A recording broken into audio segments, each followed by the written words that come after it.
in the middle of with the working and everything. So well, we appreciate Kevin. He's extremely busy and also with his team. So I'd like to maybe set about the 45-minute timer just so that it doesn't go indefinitely. And if we can fit the conversation within the window, I think that would be fantastic. And please keep that in mind, that as you are getting there, keep each other honest on that, so that we can also be able to invite him for the future reference as well. So I hope that's okay with you, Kevin, and Godspeed on the questions. I think everybody is eager to learn more about what is it that we're actually using, because it seems so mythical, and you know, I think they have some good questions as well. So enjoy, gentlemen. Thank you, everyone.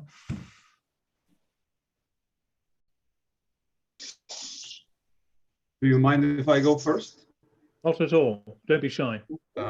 Thank you for joining us, Kevin and Jared. I have a question about the Treasury itself, right? Yeah. So usually we have on Cardano, we have addresses that are controlled by, you know, private keys and public keys and that.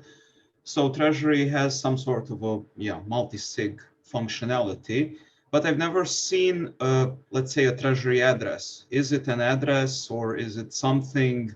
Can we query it somewhere? Can you maybe explain a little bit, you know, a bit cryptographic on how it works? I can explain that one. Go ahead, John. So it's not an address in the usual sense. All 45 billion ADA are a part of one of what I like to call the 6 pots of ADA. The reserves in the Treasury are 2 of those pots of ADA. Even though they're not technically an address, they don't show up in the UTXO set. They're not one of the unspent transaction outputs. There are special rules that govern it. They have to, in order to draw from the Treasury, it does require quorum many signatures from the governance nodes. Yeah, you can query the balance if you have a running node. There is a command line utility, our Cardano CLI, that you can get the balance of the Treasury and the reserves at any time. I'm not sure if they show up on any explorers or not. Does that answer the question? Yes, thank you very much. I am sorry if I go into a bit detail, if you can maybe write a Cardano CLI query. I didn't find it in the documentation. Maybe I just didn't look hard. Yeah, it may not be the easiest. I forget myself. Thank you. Yeah, let me see if I can dig it up real quick.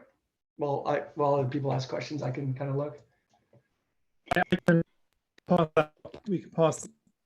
We can pass that on.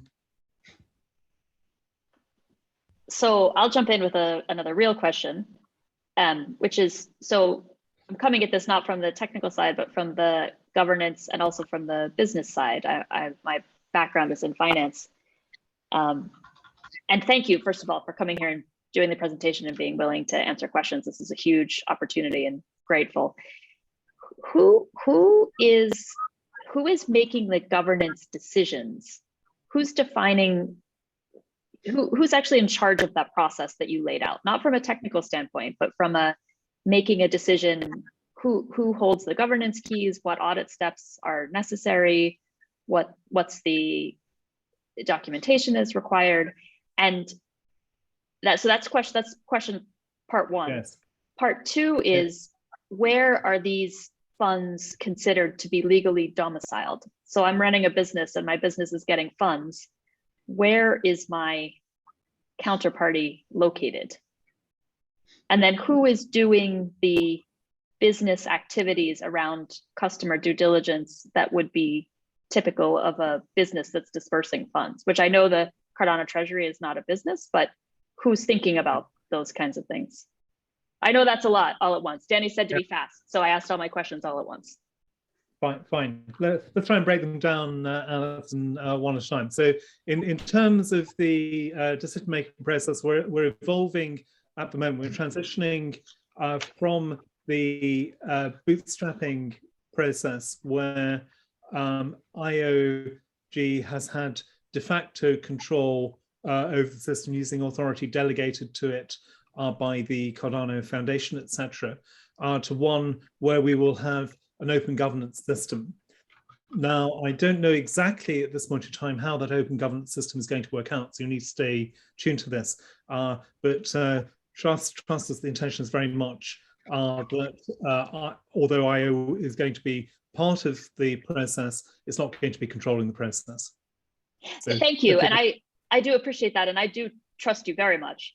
My question is actually from a now perspective. It is IOG today that's making those decisions.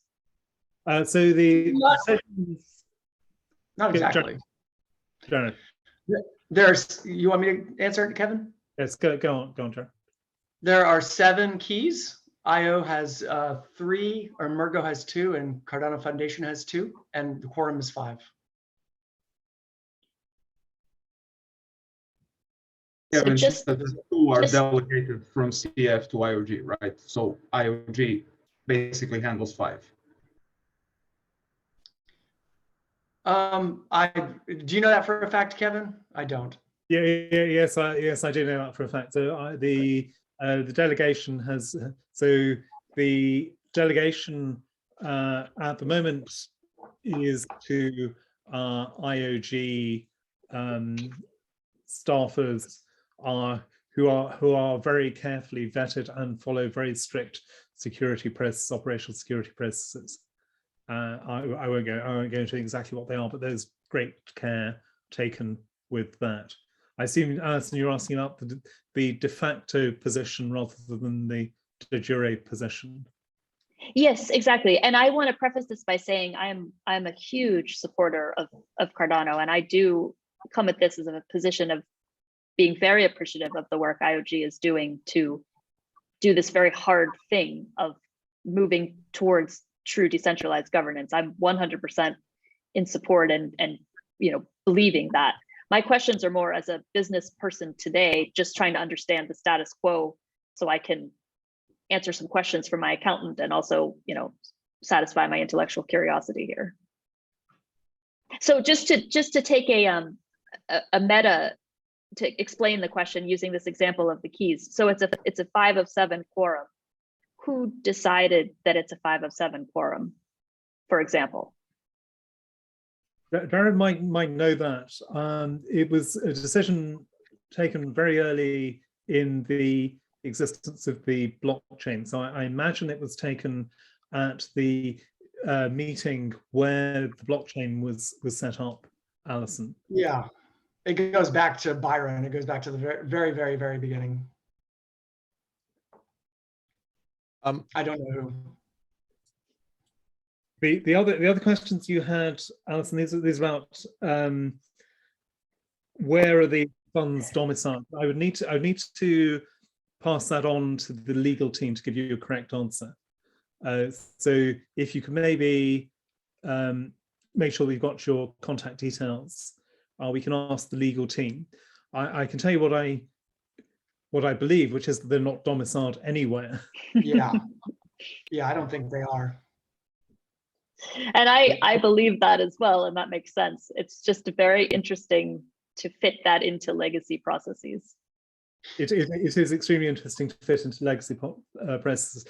What's happening is, of course, that regulators are and national authorities are becoming aware of the existence of blockchains and cryptocurrencies and are starting to evolve legislation. So what we can expect is that there will be changes in this area. Obviously, what Cardano is doing is to make itself as decentralized as possible. The goal is very much not for there to be a central authority for Cardano. Yes, that makes sense. Presumably impact the legal position as we go forwards. So when you reference a legal team who's working on the questions that I was asking, is this the legal team within IO or at the CF? This would be, I would consult the legal team within IO to give you a definitive answer.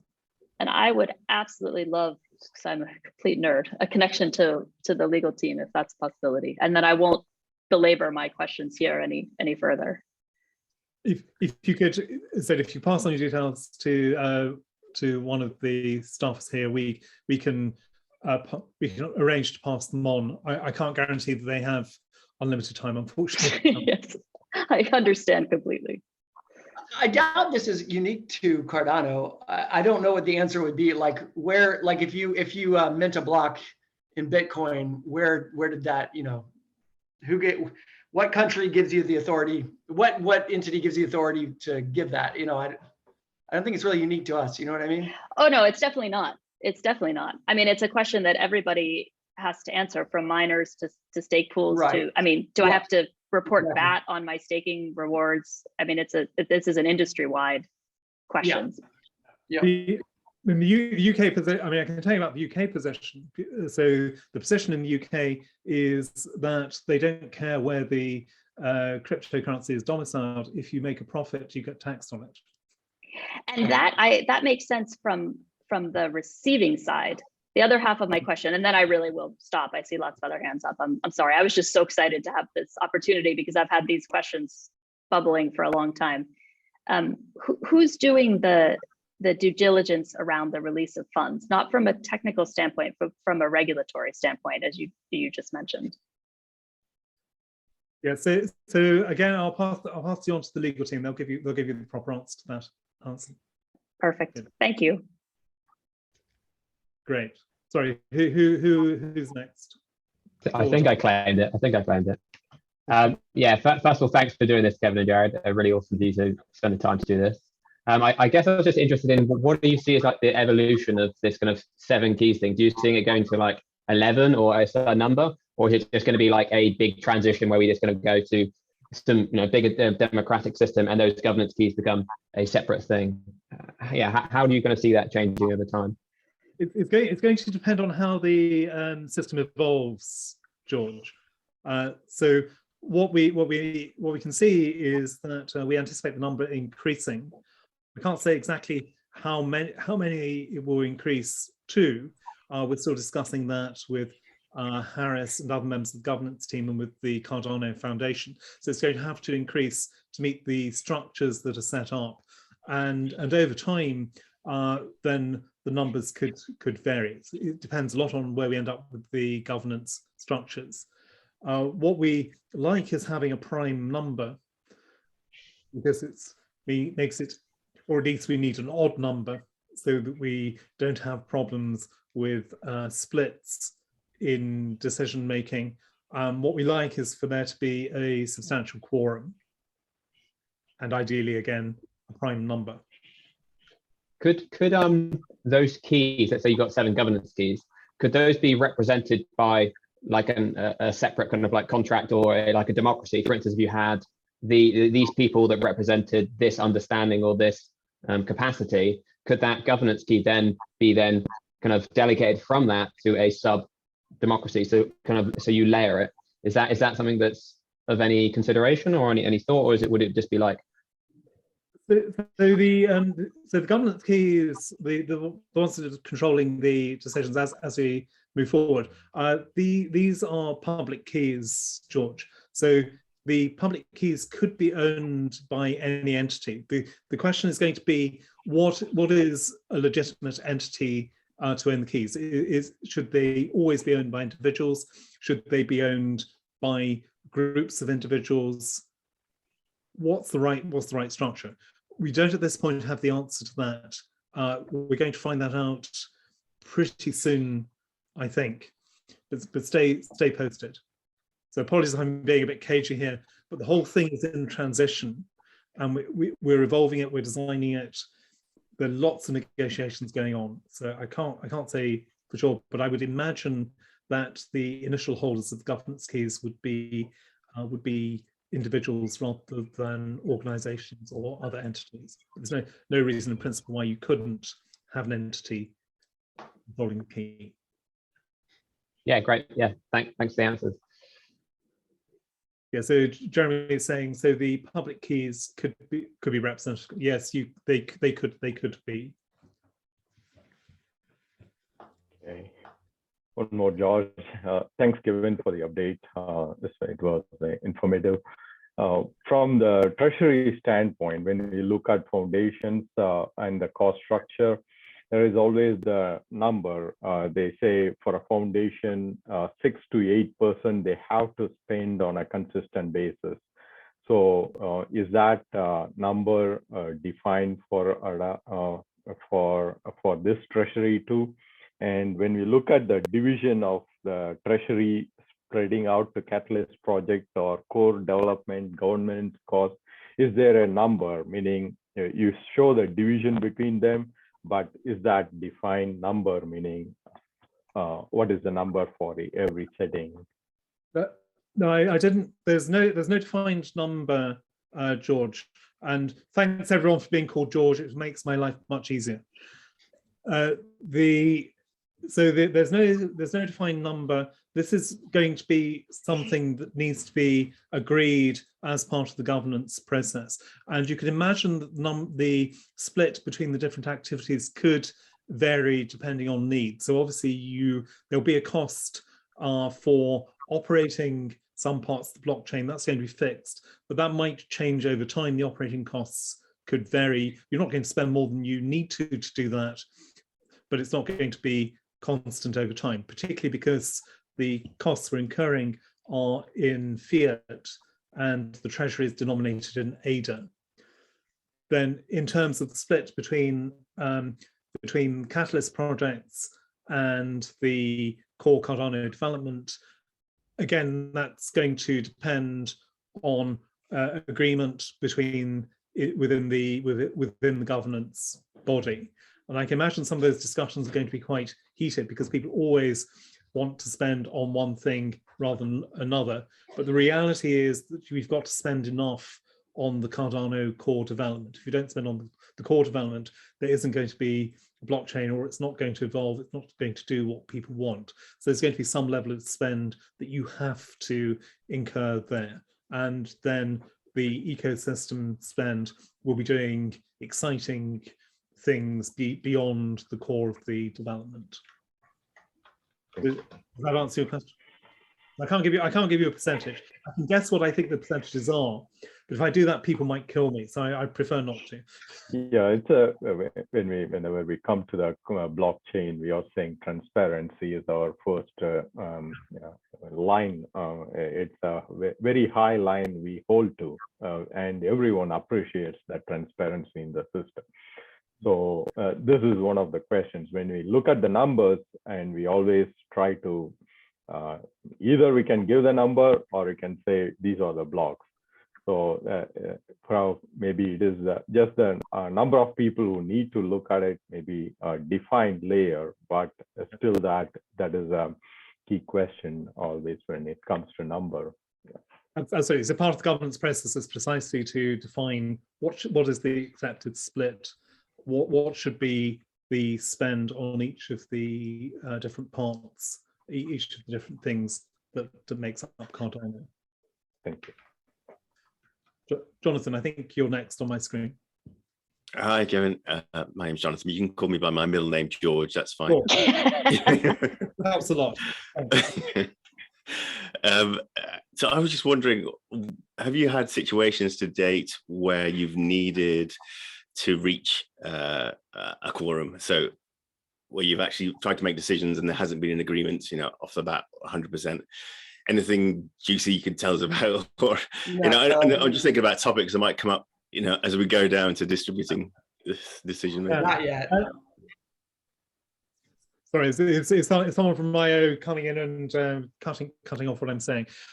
So yeah, it's the reality is, George, Jonathan, every decision is discussed in detail. Every change that's being made to the Cardano parameters, this is subject of hot debate within Cardano. It's informed within IO, within the CF. It's informed by lots of information about how the blockchain is operating. It's informed by research that's going on. We can't reveal all of that, which is frustrating to us, because you can see the community saying, "Oh, you should do this, or you should do that," and we're thinking, "Well, yes." Thought about it, yeah. we agree. We know exactly where you're coming from, but guys, we can't. We can't tell you why we can't sometimes, and that is frustrating. So you'll have seen the parameter changes. We're starting to make changes to some of the operating parameters. It's taken a while to get to that position, not because we've not wanted to, because we have to get the system up and running in a stable way. And what we've been able to do is now start increasing things like block sizes, etc. We're also starting to debate some of the other parameters that you'll have seen. There's a survey gone out about things like the minimum cost, the minimum pool cost. We're taking that into account. Lots of debate going on. The great thing is that we're starting to get to a stage where there's an alignment on how we should be proceeding. So you'll see lots of things happening over the coming months as we go to the transition. And the goal is to establish a process and to establish mechanisms so that although everything is properly scrutinized, although all opinions are taken into account, we'll have a process that allows us to keep moving forwards as we go to Voltaire, as we move towards an open governance system. And you'll start to see more transparency in that. We're setting up mechanisms where we're recording the reason, the rationale for the decisions, providing explanations for why decisions are being taken. So expect to see these coming out. You'll see more information about that. One or two of the decisions, I'm afraid we can't tell you why we've made them.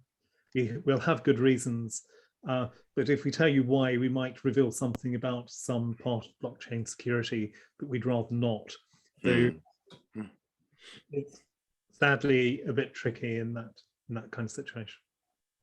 Yeah, perfect. Thank you. Hello. You've mentioned core development of the Cardano blockchain. How would that be? How would the decision making of that be undertaken? Yeah, again, this is being defined at the moment. So the decisions about the core Cardano development are absolutely going to be informed by community needs and by community decisions. What we've had to do to date, Phil, is of course to follow the path we'd set out with CF several years ago. So there was a set of things that IO agreed with CF. We will do these things, we will deliver them. And we're going through a process at the moment called Get Cardano Done. You might have heard of this. Very important to us. We want to complete that so we can say, yeah, we've done what we said. We're in a position where we're handing off. I was talking earlier today with Vitor Silva. He is the product manager for Cardano. What he's doing at the moment is to sift through the CIPs. So there's a process where ideas are being surfaced by the community. Some very good ideas coming up. We're cognizant of these. We haven't been able to take all of them forward yet as we'd like, simply because the pipeline for doing things, the number of things we have to do is so full. Jared will tell you about that. He's the one who has to do this stuff. But we will be evaluating those, we'll be filling the pipeline, and we'll be consulting the community on how we should be developing Cardano. What are the priorities of the community? Thank you. Stephen, sorry, George. Well, Kevin, Jared, thank you guys for doing this. It's really awesome. And my question is really has to do with kind of the timing of it. I mean, I'm very aware of the extraordinary expense that IOG has borne and is continuing to bear. And at some point, the Treasury will have to begin to bear that. And I guess my question is kind of very simply, is IOG simply going to hang on and keep spending until this whole governance system is in place and vetted and functional and 100% blissfully glorious? Or is there something else that we should know? Yeah, so you're asking me here a question about IOG's company strategy, right? Right, Steve.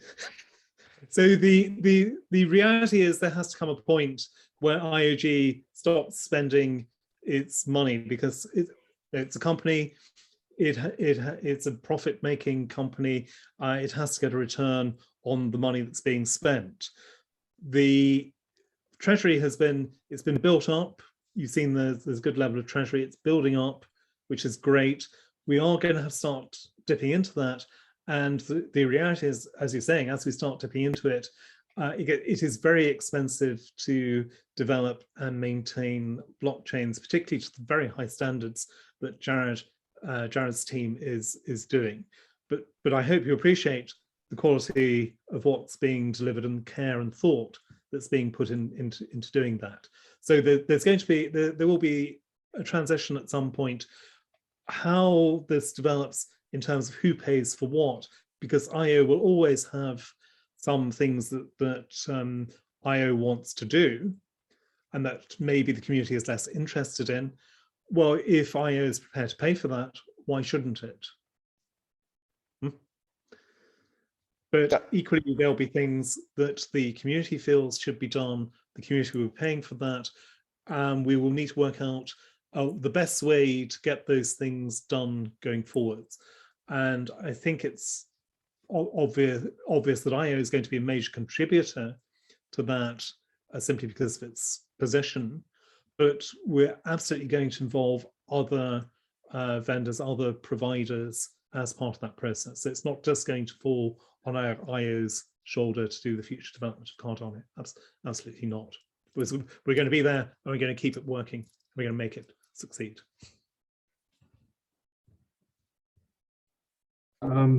Just one more question from me. I noticed a little bit of a lack of scientific papers regarding governance in the IOHK research library. There is one, to my knowledge, with Cardano Treasury from 2017 or 19, and there's the latest one from a couple of months ago, the SOK paper. So I mean, it's a very open-ended question, but is this solvable, right? I mean, I mean, the end of, we would have, like Steven said, like a great, fantastic, wonderful system, and everybody's happy with it, and there's no, adversity in it, right? That just doesn't seem, realistic. And at some point we have to just accept, okay, this is what we have, and that's it. Do we have an end goal? Do we have a goalpost where we say, okay, this is now good enough? Yeah, so Philip, what I'd like to say is Voltaire is not a point, it's a process. And it's a process that we're going to start off. And what we're going to do is to gradually transition. So we're gradually transitioning from the current position we're in to one which is a system of open governance. Now, I'm not sure about all the papers in the IO repository, but IO was heavily involved as a key player in an EU project called PRIViLEDGE. There are research papers that they've produced, and a lot of the work they've done is directly relevant to what we need to do. And we've even come up with a prototype for forms of governance, automated forms of governance. We're probably not in a position where we're going to enact those tomorrow, but we have done research, and we've exposed a lot of interesting questions through the research. We've also formed a dedicated research team, so there are dedicated researchers who are allocated to the IOG governance team, and they're going to, we're consulting them, they're going to inform us about various aspects of governance process, things to do with incentives, rewards, etc.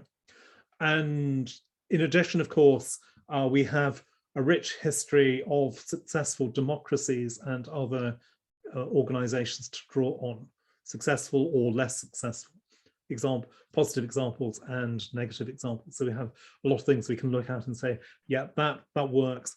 Oh, have you thought of this? To give you some idea, I have previously run EU projects of about 50 people, about 20 organizations in about 8 European countries. It's not quite at the scale of the United Nations, but it's complicated enough to understand some of the issues that can crop up, the things you've got to deal with, the process you have to go through, how to achieve consensus on decisions, etc. And very importantly, also how you deal with conflict resolution. One of the things we have to build in very carefully into the system is a monitoring system to make sure the governance process is working properly. And we've got to build in a system that is there to resolve disputes between different parts of the governance process. That's the only way we can get a successful working governance system going forwards. So we're cognizant of this, we're keeping an eye on that, and we're very much building that into the processes. And there's a great team behind it. Thank you. Also mentioned IO does still does a lot of research for like some of the cryptographic techniques that might be used for governance. I know it's not exactly your question, but a lot of stuff on zero knowledge proofs, specifically related to voting and stuff, is being done at IO research. In fact, some of that, Jared, has been implemented in the Jordan-Gander sidechain. So yeah, absolutely.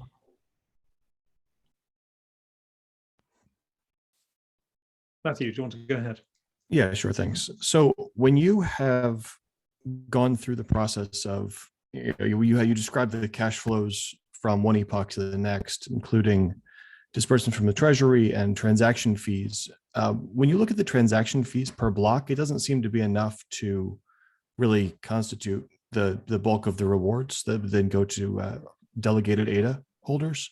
So how do you have a quick breakdown of how much of the Treasury is funding ADA rewards versus transaction fees? It must be incredibly lopsided. So at the moment it's lopsided, but the transaction volume is growing. We're building an additional capacity, Matthew. We're essentially in a bootstrapping phase. So what the monetary expansion that I mentioned, the reserves expansion, this is not on a constant rate. It's declining over time. So the funding coming from the reserves is declining. The expectation is that fees will balance that, and there's a plan for a crossover at some point in the future. Obviously, we need to keep building up the volumes, and we need to make sure we can take sufficient value from the system. Do you give any consideration to the value of ADA when you talk about, how funds are distributed and how the Treasury is being used? So in terms of the disbursement, yes, it's absolutely going to be critical, because although the Treasury is denominated in ADA, in fact, you'll see that Catalyst is moving to ADA disbursement of funds. Outside the ADA ecosystem, people pay their bills in dollars or sterling or yen or yuan or whatever the currency is. So the reality is that the bills that will come in for core Cardano development will certainly be in terms of some fiat value. The ADA value that's transferred is going to need to be converted either on the Cardano side or on the side of the recipient, the party that's carrying out the work. What I would imagine happening so the question then is where does the risk lie? Is it with the Cardano system? Is it with the vendor, the provider, to make sure that their costs are covered properly? We'll need something we need to debate.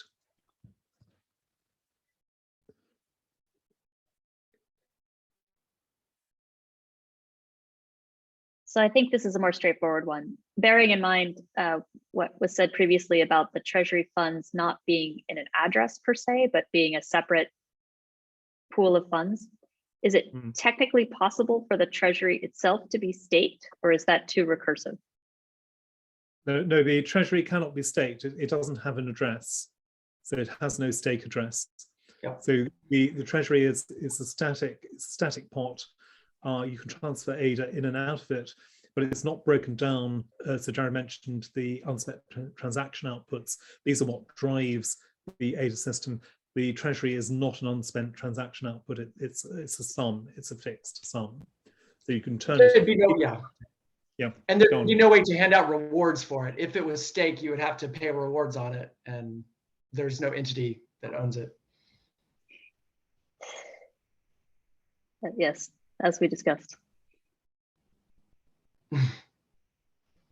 Awesome. This is going great so far. Would someone like to close us out with one last question, perhaps, before we let the gentlemen go into their busy schedules? If you have anything lingering that they have in the capacity, especially if it's technical or something like that, like they're awesome in that domain. So if you have any other outstanding questions like that, I think let's give it an offer for one last one for any volunteer, and then we can probably call it a day here for today. So is the CLI command in the documentation that you can see on the help documentation? How do you find it using CLI? I tried to dig into that. Unfortunately, it's there's not a super easy way to do it. There's a query command it's called ledger state, query space ledger state. That command is unfortunately massive. It produces a gigantic JSON blob. I know how to find it in the JSON blob. I can help you find it, but it's not. I have a way to do it automatically, Jared. Say it again, Kevin. I have a way to do it automatically. Cool. So Kevin will give you the jQuery command to filter out just the number you want. Yeah, I'll give you a couple. Are you happy with shell scripts?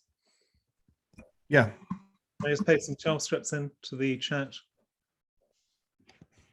Yeah, and if someone didn't know, Kevin is actually the gentleman behind the giant spreadsheet that tracks everything that changes in each epoch. So if you've seen that floating around, and what's the treasury balance, and like what are the different movements and whatnot, well, that's his work. And it was actually the first source of information that we ever had. And I remember import ranging it into our Google spreadsheets, and we still do to this date. So just in case, just a fun fact. It's his hobby now. Yeah, I have an interesting machine in my attic, Danny, which is pressing these things. So Jared talks about giant commands. I've set things up so that Jared's giant commands don't faze me. I've got a system in the attic, and it has 256 gigabytes of RAM, and it has 58 terabytes of disk, plus 5 terabytes of SSD. So I can handle anything that Jared can throw at me. So those are the two commands. Hopefully you've got both of them. So you keep those in the attic so that they stay relatively cool. Am I hearing you right? Well, yeah, but this is Scotland. Well, I'm in Scotland, Stephen, right? We have plenty of cool air in Scotland. It's one of the properties. Danny, maybe I can ask one more thing, just one short thing. All right, that's you got the honors. So close out us. Thank you. So we know that exchanges have, pools. If exchanges have pools, they have normal Shelley staking addresses. If they have normal Shelley staking addresses, they have voting rights with those addresses.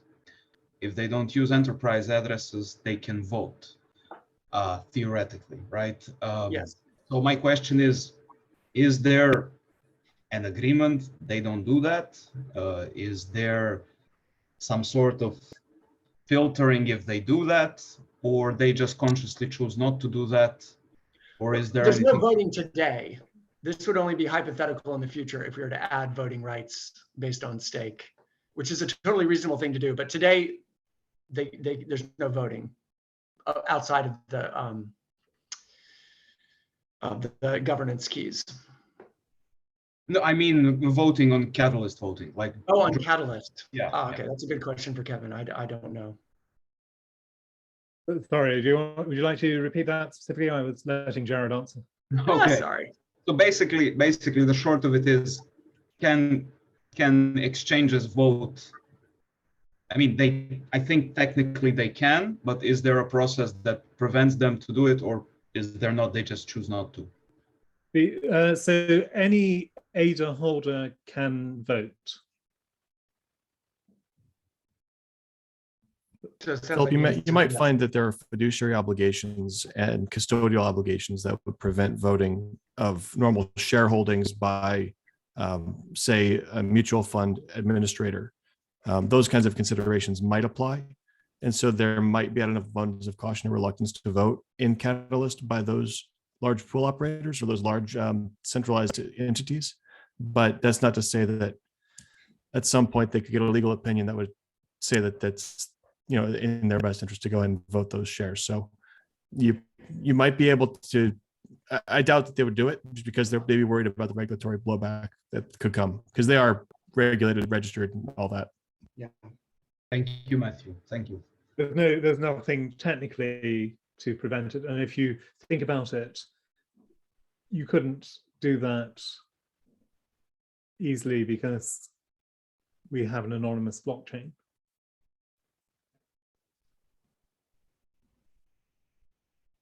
Awesome. Well, on that, I think there's a lot to ponder. I appreciate you both, gentlemen, Kevin, Jared.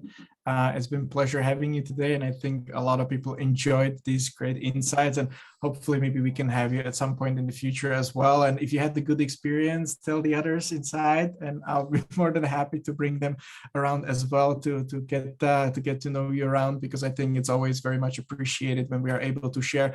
Obviously, I think a lot of these conversations can be tricky, just like Kevin mentioned, that it's not a lot of times that can't have a conversation by default, but it's just by sense of where we are today. A lot of the information is still sensitive, and it could reveal certain aspects of the things which need to mature enough before everything is in place as we envision to it. So like that's a big part of it, which often very much gets misunderstood throughout the hallways, that we are withholding some things, but it's just where we are today. And we are gradually moving towards where the transparency and decision making will be very much the central and focal point of what's happening. And everyone in this room and Catalyst is helping build it. So again, thank you today for giving the presentation during the town hall, Jared, Kevin, and we hope to see you next time as well with us. I appreciate you, gentlemen. Thanks for the awesome questions. It was fun. Thanks, guys. Cool.